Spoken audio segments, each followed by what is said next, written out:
Hey everybody, I'm Rob Freeman and welcome back to Insuring the Built Environment. This week we're answering the question, how can I comply with NYSERDA's insurance requirements? Well, NYSERDA is an organization in the state of New York, and even if you're outside the state of New York, you may have heard of NYSERDA. It stands for New York State Energy Research and Development Authority, and it has developed a nationwide reputation for developing energy efficiency and renewable energy programs that encourage that type of development. And they have really led the way in areas like commercial property assessed clean energy, CPACE, community solar, and other types of building energy efficiency programs.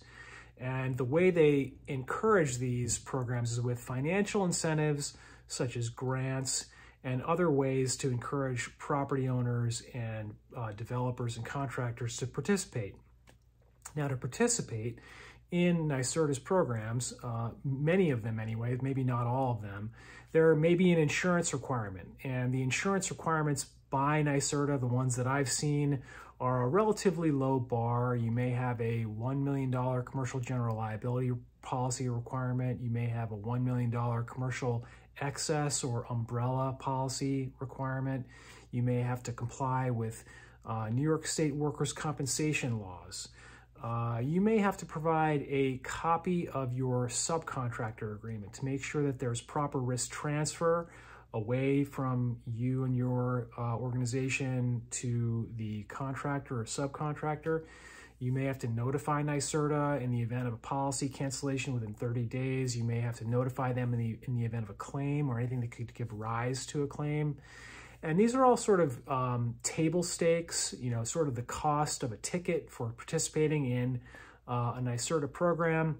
And so any insurance broker should really be able to help you with those. And but what I would encourage you to do is make sure you talk to your insurance broker to make sure that they are fully helping you think through the actual exposures and risks that you have by doing work in the state of New York. For instance, let's talk about the scaffold law.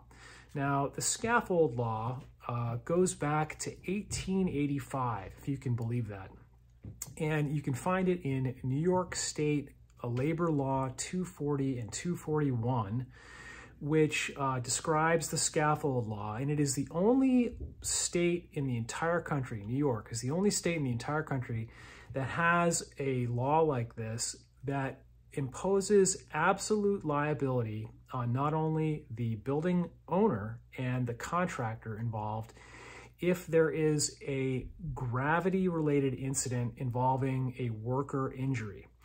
And so if you have a worker on the job and they have a fall, if there's a height differential involved in a fall and injury, and they injure themselves and they file a workers' compensation claim, and then they also maybe sue the building owner and the general contractor or the subcontractor, if you don't have coverage for what they call an action over claim, you have an action over exclusion in your insurance policy, and you're doing work in the state of New York, you could find yourself in a lot of financial trouble.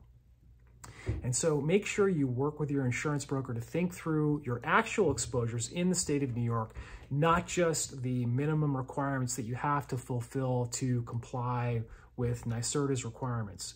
And this just goes back to, in another video, and below this video, I'll link in the description of the video, I'll link to a much a broader definition of an action over exclusion that I go into in another video. But you should just be aware of any exposures that you have for your work that you're doing in the state of New York, not just those that you have to comply with NYSERDA.